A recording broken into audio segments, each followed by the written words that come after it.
चलिए प्यारे बच्चों, नमस्कार। तो कैसे हो आप लोग? तो चलिए आज आपके लिए लेके आए हैं क्लास 10 का जल संसाधन यानी कि ज्योग्राफी का ये चैप्टर है और बहुत ज्यादा इंपॉर्टेंट भी होने वाला है। हमें आज ये पढ़ना है कि जल हमारे जीवन में क्या महत्व रखती है, यानी कि हमारे जीवन में जल का क्या महत्व है, कितना जल है पृथ्वी पे जो पीने लायक है और कितना जो पीने लायक नहीं है। उसके साथ साथ हम एक सारा चीज पढ़ेंगे कि जल कहाँ कहाँ से आते हैं, उसका उपयोग हम कैसे करते हैं और भविष्य में उसका उपयोग हम कैसे करेंगे।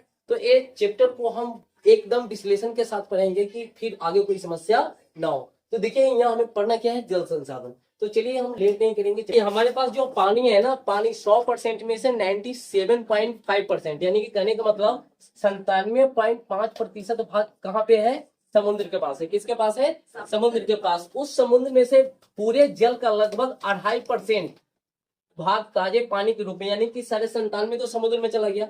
मेरे पास जो पीने के लिए पानी है कितना परसेंट है? 2.5%। देखिए 2.5 यानी कि दोनों अगर हम मिलाते हैं तो 100% हो जाता है ना। यानी कि हमारे पास पीने के लिए कितना है? 2.5%। अब ये 2.5% में से कुल ताजे पानी का 70% भाग आइस बर्फ और ग्लेशियर पर जमी हुई बर्फ के रूप में मौजूद है। कहने का मतलब ये 2.5% का 70% भाग कहाँ पे है जानते हैं? एक ग्लेशियर में। ग्लेशियर का मतलब नहीं समझे? बर्फ के चट्टानों में ताजे पानी है जहां से पीने के लिए हमारा पानी आता है। बात समझे कि नहीं? वो भी पानी पूरा का पूरा मौजूद नहीं है। उसका 70% पानी कहाँ है? ग्लेशियर में। कहाँ है? बर्फ के रूप में जमी है, जिसको धीरे धीरे धीरे धीरे जो पिघलती है, जब वो पिघलती है तो उसका उपयोग हम करते हैं। बात समझे कि नहीं? उसको हम पीने लायक बनाते हैं। ऐसा अनुमान है कि 2025 तक भारत है ना उन क्षेत्रों में शामिल हो जाएगा जहां पानी की बहुत कमी है। यानी कि कहने का मतलब 2025 तक हमारे देश में क्या चीज की कमी हो जाएगी? पानी की बहुत किल्लत हो जाएगी। यानी कि 2025 यानी कि अगले साल तक हो सकता है कि हमारे देश में पानी की किल्लत बढ़ जाएगी। समझ में आ गया? इसमें डाउट नहीं होगा। अब आगे चलते हैं, चलो अगला देखते हैं। देखिए कुल ताजे पानी का 30% से थोड़ा कम हिस्सा भूमिगत जल के रूप में संचित है। नहीं समझे? कुल जो पीने वाला पानी है, बात समझे कि नहीं? ताजे पानी का मतलब नहीं समझे? जो पीने वाला पानी है उसका मात्र 30% हिस्सा तुम्हारे जमीन के अंदर है। कहाँ पे है? जमीन के अंदर है, जिसको तुम कल से या फिर कोई और चीज से निकालते हो और पीते हो। बात समझे कि नहीं? देखिए यहाँ पे जो ये पानी जो है नल है, क्या मात्र ये 30% हिस्सा का ही भाग है। बात समझे कि नहीं? ये ज्यादा नहीं है। कितना है? 30% हिस्सा है। पूरे विश्व की कुल वर्षा का 4% हिस्सा हमारे भारत में होता है। तो बहुत दुख की बात है, हमारे भारत में थोड़ा और वर्षा होना चाहिए। क्या है जानते हैं? बताइए, पूरी दुनिया में सबसे ज्यादा जनसंख्या किसकी है? भारत की। तो वर्षा भी यहाँ थोड़ा ज्यादा होना चाहिए ना। वर्षा कम से कम यहाँ पे होना चाहिए वर्षा 7 से 8%। कितना? लेकिन अभी हो कितना रहा है? 4%। यानी कि कहने का मतलब हमारी जनसंख्या हमारे देश की ज्यादा है, उस हिसाब से वर्षा तो ज्यादा होना चाहिए। ज्यादा वर्षा होगा तो क्या होगा कि पानी की कमी नहीं होगी। बात समझे कि नहीं? लेकिन अभी कितना हो रहा है? पूरे यानी कि पूरी दुनिया में जो वर्षा हो रहा है ना, उसका मात्र 4% भारत में हो रहा है। कितना परसेंट? 4%। तो याद रखिएगा कुल पानी का कितना परसेंट है भूमिगत जल के रूप में? 30%। ठीक है, चलिए अब आगे चलते हैं। जल के स्रोत कौन कौन से? देखिए आप जल के स्रोत का मतलब समझे? आपके पास जो पानी आता है उसके कौन कौन से स्रोत है, पहले हम उसको पढ़ते हैं कि आखिर क्या क्या है। तो देखिए जल के स्रोत, ये तो कुआं हो गया। आप कुआं से पानी निकालते हो ना। दूसरा तो हो गया भैया नदी, जहां से हम पानी ला सकते हैं, है ना। तीसरा क्या हो गया? हैंडपंप, है ना। अगला हो गया नल का पानी, तालाब, झील, है ना, समुद्र। बात समझे कि नहीं? ये सारे स्रोत है जल के। क्या चीज के स्रोत है? जल के, जहां से हम पानी ला सकते हैं, यानी कि पानी का निकाल के पानी का उपयोग हम अपने जीवन में कर सकते हैं। स्रोत तो पता हो गया।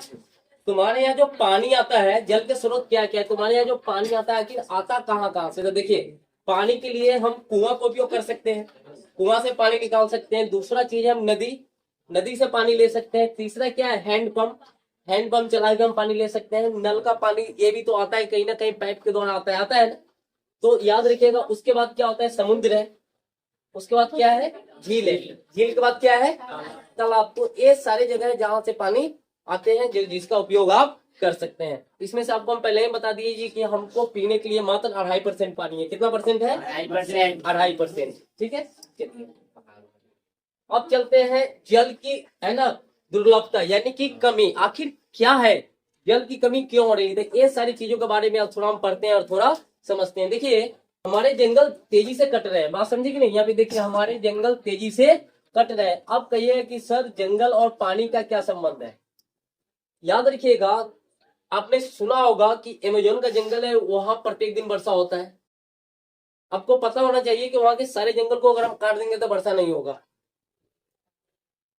जितना पेड़ होता है ना, पेड़ याद रखिएगा, पेड़ आमंत्रित करता है वर्षा को बरसने के लिए। तो जितना ज्यादा पेड़ होगा उतना ज्यादा वर्षा होगा, बात समझे कि नहीं। तो याद रखिएगा, ये जितने जो पेड़ कट रहे हैं, तो जो पेड़ कटेंगे तो वर्षा नहीं होगा, सीधा बात है। तो यहाँ पे हमारे जंगल तेजी से क्या हो रहे हैं, कट रहे हैं। पहला यानी कि जल यानी कि दुर्लभता यानी कि जल की कमी का पहला कारण। दूसरा है तेजी से होने वाले है ना वनोन्मूलन के कारण भूमिगत जल के प्राकृतिक रिचार्ज में कमी आ गई है। जमीन के ऊपर कंक्रीट के मकान, देखिए हम क्या करते हैं ना कि पूरा जमीन को डलवा देते हैं। अब वर्षा का जब पानी आता है तो क्या होता है ना, जमीन के अंदर ना जा पाके वो चला जाता है, कचरे में चला जाता है ना। और जब वर्षा जब होता है तो पानी तो जमीन के अंदर जाना चाहिए ना। लेकिन यहाँ देखिए कंक्रीट के मकान, कारखाने और सड़कें बनाने से जमीन जल सोखने की क्षमता कम हो जाती है। अब देखिए पूरा जमीन को हमने डाल दिया, अब जमीन को हम ढाल दिए तो भैया मान लीजिए कि डाला हुआ जमीन के अंदर तो पानी नहीं ना जाएगा, पानी को सोखेगा कैसे। तो इसी के कारण देख लीजिए एक मकान बना हुआ है, सड़क है, ये मकान बना हुआ है, ये सड़क है ना। अब ये देख लीजिए, ये सड़क पे वर्षा होगा, पानी आएगा तो पानी तो चला जाएगा ना। अगर यहीं पे अगर मान लीजिए कि एक कंक्रीट रोड ना होती तो पानी इसको सोख लेता, हम बाद में उपयोग। लेकिन ये पानी कहाँ, तो ये पानी बेकार में चली जाती है नाले में, यानी कि वो गंदी हो जाती है और खराब हो जाती है, जिसका उपयोग हम नहीं कर पाते, बात समझे कि नहीं। तो ये तो जल की कमी के कारण तो समझ में आ गया ना। और थोड़ा आगे हम देखते हैं इसको, ठीक है। क्या देखिए उसके और कारण देखते हैं। देखिए जनसंख्या में लगातार वृद्धि, देखिए जनसंख्या में लगातार वृद्धि। अब देखो जनसंख्या में वृद्धि होने से जल की कमी, तो देखो जल तो नहीं ना बढ़ रहा है, पानी जितना पहले था उतना ही है। बढ़ क्या रहा है, जनसंख्या, लोग बढ़ रहे हैं ना। अब लोग बढ़ रहे हैं तो ज्यादा लोग जो बढ़ रहे हैं वो ज्यादा पानी पिएंगे, है ना, ज्यादा नहाएंगे, कपड़ा धोएंगे, तो भैया पानी तो कमेगा ही ना। तो तेजी से जनसंख्या बढ़ना, उत्पादन, देखो जनसंख्या बढ़ेगा तो उत्पादन बढ़ेगा। अब लोग जितना देखिए ज्यादा जन्म लेंगे उतना लोगों को पानी की जरूरत होगी। अब लोग जब बढ़ेंगे तो उनके लिए कपड़ा चाहिए ना, कपड़ा चाहिए ना, तो उत्पादन तो करना होगा ना। तो फैक्ट्री में जहां भी फैक्ट्री लगती है वहां पे पानी चाहिए तो चाहिए, यानी कि बिना पानी के कोई फैक्ट्री नहीं चलती है। तीसरा है किसान अधिक उत्पादन के लिए अधिक जल की जल्द सिंचाई करते हैं, बात समझे कि नहीं। तुम देखा होगा कि बहुत सारे किसान होते हैं, क्या करते हैं, खेत को इतना इतना पटा देते हैं, उतना पटाना नहीं चाहिए, यानी कि हद से ज्यादा पटा देते हैं, तो पानी बर्बाद हो रहा है ना। यानी कि किसानों को सिंचाई कितना करना चाहिए, जितना उसको जरूरी है। लेकिन वो लोग करते क्या है, हद से ज्यादा खेत की सिंचाई कर देते हैं, और जिसके कारण क्या हो जाता है जानते हो, यानी कि सिंचाई तो हो जाती है लेकिन जल तो बर्बाद गया ना। अगला क्या है, मौसम में विभिन्नता, कहीं बारिश कहीं सूखा। कहने का मतलब आप सुना होगा कि कहीं फला जगह बारिश हो रहा है, फला जगह नहीं हो रहा है, नहीं हो रहा है। तो ये मौसम में विभिन्नता के कारण होता है, कहीं बारिश होता है और कहीं नहीं होता है, सुखाड़ पड़ जाता है, जिसके कारण ये हाल होता है। उद्योग अत्यधिक, यानी कि उद्योग लगाने से जल में कमी, यानी कि अधिक से अधिक फैक्ट्रियां लग रही है। अब देखो जितना ज्यादा फैक्ट्रियां लगेगी उतना ज्यादा तो जल में कमी होगा ना। फैक्ट्री जितना ज्यादा लगेगा उससे नुकसान किसको होगा, आम लोगों को होगा ना। क्यों, क्योंकि पानी की देखो फैक्ट्री में सबसे ज्यादा पानी की जरूरत होती है, बात समझी कि नहीं। और वो क्या करता है, बढ़िया पानी को ले जाता है, उसको गंदा करके आज समुद्र में मिला देता है, बात समझी कि नहीं। तो अत्यधिक फैक्ट्रियों में पानियों का उपयोग करने के कारण क्या हो रहा है, धीरे धीरे धीरे धीरे यानी कि जल की कमी हो रही है, यानी कि अच्छे जल की क्या हो रही है, कमी हो रही है। तो चलिए इतना चीज तो समझ में आ गया होगा कि आखिर जल की कमी क्यों हो रही है। चलिए अब इसको हम आगे, जल की गुणवत्ता में कमी। देखिए अभी तो हम जल की कमी पर हैं, अब उसकी क्वालिटी में क्यों कमी आ रही है। हम जो पानी पीते हैं वो पीने लायक क्यों नहीं है, बात समझे कि नहीं। अब इसको देखते हैं, देखिए प्रदूषण, बात समझे कि नहीं। हम जो पानी पीते हैं आखिर वो पानी पीने लायक क्यों नहीं। तो देखिए पहला चीज क्या है, प्रदूषण। क्या है, प्रदूषण। यहाँ पे आप देख लीजिए एक कूड़ा कचरा है, आप देखिएगा लोगों को जितना जो कूड़ा मिलता है वो ले जाकर नदी में फेंक देगा, सही बात है ना। जितना जो कूड़ा मिलता है वो लोग वो कूड़ा को कहाँ फेंक देते हैं, नदी में जाकर फेंक देते हैं, और वो नदी धीरे धीरे अपने अंदर अवशोषित कर लेती है। अब ये कचरा कमी कहीं ना कहीं भूमिगत जल होते होते आपके कल तक जाएगा, और उस पानी को आप पी के बीमार पड़िएगा ना। तो पहला चीज तो है प्रदूषण, है ना। ये तो प्रदूषण हो गया जिसके कारण ऐसा होता है। दूसरा है औद्योगिक कचरा, उद्योगों के कचरों को नदियों में बहा दिया जाता है। देख लीजिए ये जो है बड़ी बड़ी फैक्ट्रियां है ना, अब इसका जितना जो नाला लगा हुआ है आपको दिख रहा है, इसमें से कचरा निकल रहा है, पता है ना। ये साफ पानी को ले जाता है और कचरे वाले पानी को नदी में और समुद्र में मिला देता है। अब ये जो पानी इसमें कचरा वाला मिलेगा तो ये भी पानी तो खराब हो गया ना। और कोई भी मछली हो चाहे कोई भी जीव हो, पानी का उपयोग करेगा तो मरेगा ही मरेगा। तो देखिए दूसरा सबसे बड़ा कारण क्या है, ये औद्योगिक क्षेत्र। बात समझी कि नहीं। इसके अंदर से जो पानियां, गंदी पानियां जो निकलती है ना, वो पानियां कहाँ मिल जाती है, नदी में या समुद्र में। और नदी में समुद्र में मिलने का कारण क्या होता है, पूरा का पूरा जल खराब हो जाता है। बात समझे कि नहीं, वो पानी उपयोग लायक रहता नहीं है। तीसरा है वर्षा जल हर जगह, ये तो आपको हम पिछले में बता दिए हैं। कंक्रीट का मकान है ना, कंक्रीट के कारण धरती में नहीं समा पाता, जिससे जल की गुणवत्ता में कमी आ गई है। वही बताया है ना कि कंक्रीट का मतलब नहीं समझे कि सब जगह अब रोड ढला रहा है ना।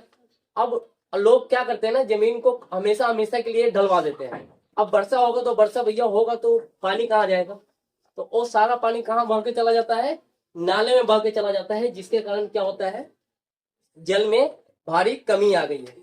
समझ में आ गया कि आखिर जल की गुणवत्ता में क्यों कमी आ रही है, जल की क्वालिटी में क्यों कमी आ रही है, क्योंकि हमारे कारण ही हो रहा है। किसके कारण हो रहा है, हमारे कारण हो रहा है। बात समझे कि नहीं। चलिए अब चलते हैं, बहुउद्देश्य परियोजना क्या है, इसको हम पढ़ते हैं। आखिर बहुउद्देश्य परियोजना क्या है, देख लीजिए। सबसे पहले एक नदी होती है ना। अब मान लो कि ये नदी है, ये नदी बह रही है। अब यहाँ पे नदी के पानी को रोका जाता है। रोकने के बाद क्या किया जाता है ना, वहां पे जरूरत के हिसाब से पानी का उपयोग किया जाता है। यहाँ पे जो तो देखिए बहुउद्देश्य परियोजना टॉप लेवल का क्वेश्चन है, और हर एक साल ये जो क्वेश्चन है ना एग्जाम में पूछता है, ठीक है। बहुउद्देश्य परियोजना याद रखना, अनेक उद्देश्यों की पूर्ति के लिए, यानी कि अनेक कामों के लिए जो योजना बनाई जाती है ना, उसे कौन सी परियोजना कहते हैं, बहुउद्देश्य। इसमें बहुत सारी चीजों को शामिल किया जाता है। देखिए इससे हम बिजली का उत्पादन कर सकते हैं। बात समझे कि नहीं। देखिएगा बड़ा बड़ा जहाँ डैम होता है ना, वहां पे पानी को रोका जाता है, बिजली बनाया जाता है। बात समझे कि नहीं। बगल से कई को नहर खोला जाता है, जहां से खेती में सिंचाई के लिए पानी जाता है, मछली पालन होता है। तो ये सब कौन सी परियोजना के अंतर्गत आता है, बहुउद्देश्य परियोजना। आखिर होता क्या था, देखिए अनेक उद्देश्य की पूर्ति के लिए बनाए गए परियोजना को क्या कहते हैं, बहुउद्देश्य परियोजना कहते हैं। बात समझे कि नहीं। बांध का प्रयोग है ना, बांध का प्रयोग बिजली बनाने हेतु किया जाता है। किसके लिए किया जाता है, देखिए आपको हम पहले ही बता दिए कि यानी कि यहाँ पे देख लो डैम बना हुआ है ना, देख लीजिए डैम बना हुआ है ना। अब इसके पट्टी पानी भरा होगा, लेकिन पानी उतना ही निकलेगा जितना डैम को खोला जाएगा। बात समझे कि नहीं। पानी उतना ही निकलेगा जितना खोला जाएगा, बाकी पानी को स्टोर करके रखा जाएगा, जब जरूरत होगा तो खोला जाएगा। बात समझे कि नहीं। अब ये देखिए इधर भी है, अब इधर देख ले पानी इधर भी आ रहा है, इधर भी जा रहा है, उधर भी जा रहा है। बात समझे कि नहीं। अब यहाँ पे 3-4 को गेट होता है, जिधर माने अगर उस क्षेत्र में पानी खोलना है उस क्षेत्र में खोल दीजिए, इधर खोलना है इधर खोल दीजिए। बात समझिए। अगर हमको बिजली उत्पादन करना है तो हम बिजली भी उत्पादन कर सकते हैं। तो देख लीजिए इससे हम बाढ़ों पर नियंत्रण कर सकते हैं। क्या चीज कर सकते हैं, बाढ़ पे नियंत्रण कर सकते हैं। इससे हम सिंचाई कर सकते हैं। क्या कर सकते हैं, सिंचाई भी कर सकते हैं। तो ये चीज तो समझ में आ गया। देखिए बहुउद्देश्य परियोजना के क्या क्या लाभ है, देखिए तो याद रखिएगा बहुउद्देश्य परियोजना से, देखिए ये देख रहे हो ना मछली पकड़ा रहा है, तो याद रखिएगा यहाँ पे क्या कर सकते हैं, इस नदी को पानी को मोड़ सकते हैं। बात समझे कि नहीं।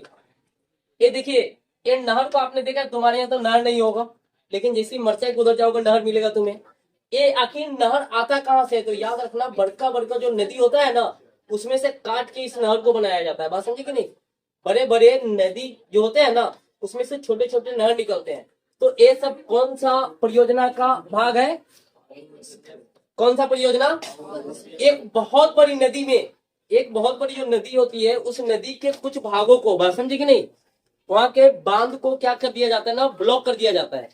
बात समझे कि नहीं। आज जरूरत के हिसाब से उसका उपयोग किया जाता है। देखिए नदी घाटी परियोजना का एक उद्देश्य बाढ़ नियंत्रण है। क्या है, बाढ़ नियंत्रण, यानी कि इससे हम क्या चीज का रोक कर सकते हैं, बाढ़ को रोक सकते हैं। बात समझे कि नहीं। अब देख लो बाढ़ ज्यादा आता है ना, और बांध को अगर वहां पे बांध के रख देंगे तो क्या बाढ़ आएगा। दूसरा है बांध बनाकर वर्षा जल को इकट्ठा कर सकते हैं। तीसरा है एक नियंत्रित मात्रा में उसले निचले वाले हिस्से में छोड़ सकते हैं, यानी कि जब मन करे तब छोड़ेंगे और जब मन करे नहीं छोड़ेंगे। अगला है जिससे बाढ़ की स्थिति उत्पन्न नहीं होगी। अब मान लो कि कहीं बाढ़ ज्यादा आता है ना, अगर बाढ़ ज्यादा आता है, हम क्या करेंगे कि बाढ़ के पानी को ब्लॉक कर देंगे। क्या कर देंगे? ब्लॉक कर देंगे, और धीरे धीरे उसको हम छोड़ेंगे। तो इससे क्या होगा ना कि जहां पे बाढ़ आता है ना, वहां पे बाढ़ नहीं ना आएगा, जब हम चाहेंगे तब आएगा। तुमने सुना नहीं कि नेपाल वाला पानी छोड़ दिया है, अब बाढ़ आ गया, क्या आता है जानते हो? क्योंकि याद रखना, वो डैम को बंद रखता है, क्या एक 3-4 गो गेट को खोल देता है, या पानी आ जाता है। तो पानी ज्यादा होने के कारण होता है। देखिए, इन सबके अतिरिक्त घरेलू औद्योगिक है ना उपयोग में जल की आपूर्ति, मछली पालन, परिवहन, मनोरंजन, मृदा अपरदन नियंत्रण आदि बहुउद्देश्य नदी घाटी परियोजना का लाभ है। बात समझे कि नहीं? इन सारी चीजों में हम बहुउद्देश्य परियोजना को लाते हैं। बात समझे कि नहीं? चलिए, बहुउद्देश्य परियोजना के अगर है लाभ है तो इसका हानियां भी हो सकता है। क्या हानि? तो देखिए, नदियों पर बांध बनाने से प्राकृतिक बहाव रुक जाता है। अब नदी, मान लो कि नदी बह रही है ना, अब इसको यहाँ से हम जैम कर देंगे, यहाँ पे बंद कर देंगे, तो क्या ये अपने हिसाब से बहेगी? अगर ये अपने हिसाब से नहीं बहेगी तो क्या आ जाएगा जानते हो? उसके आसपास के क्षेत्र पूरा बह जाएंगे। क्या हो जाएंगे? बह जाएंगे, जिससे है ना क्या होगा? तल छटिये जमाव होने लगता है। तल छटिये का मतलब समझे? उसके जहां पे पानी होगी वहीं पे पानी जमा होना शुरू हो जाएगा। इस कारण नदीय जीवों के आवास और भोजन में कमी हो जाता है। बताओ, एक मछली हो चाहे कोई भी चीज हो, एक ही जगह पर रहेगा तो क्या उसको भोजन मिलेगा? नहीं ना मिलेगा। अगला चीज है, आसपास के इलाकों में बाढ़ का खतरा बढ़ जाएगा। अब देखो, नदी के पानी को हम जैसे ही रोकेंगे ना, तो ये बाढ़ तो आएगा ही नहीं आएगा। अब ये नदी बढ़ रही है, अब यहाँ पे हम इसने क्या किए कि यानी कि यहाँ बांध दिए नदी के बीचों बीच, क्या बाढ़ आएगा? नहीं आएगा। दोनों तरफ से निकलने लगेगा। कैसे निकलेगा? दोनों तरफ से। बाद बाकी तुम्हारा गांव भी दहा जाएगा। अरे लंबा है वो बांध, अगर हम बांध देंगे, अगर नदी के बीचों बीच पानी को नहीं जाने देंगे तो क्या होगा? गांव दहाएगा कि नहीं? तो आसपास के जितने इलाके, सारे इलाके क्या हो जाएंगे? दहा जाएंगे। तो याद रखिएगा, ये बहुउद्देश्य परियोजना की क्या है? हानि है। बात समझी कि नहीं? देखो, इस दुनिया में कोई चीज का लाभ है तो कोई चीज का हानि भी होता है। चलो, नर्मदा बचाओ आंदोलन क्या है बताइए? ये देख रहे हो, क्या नाम है? मेघा पाटेकर। क्या नाम है? मेघा पाटेकर। क्या नाम है?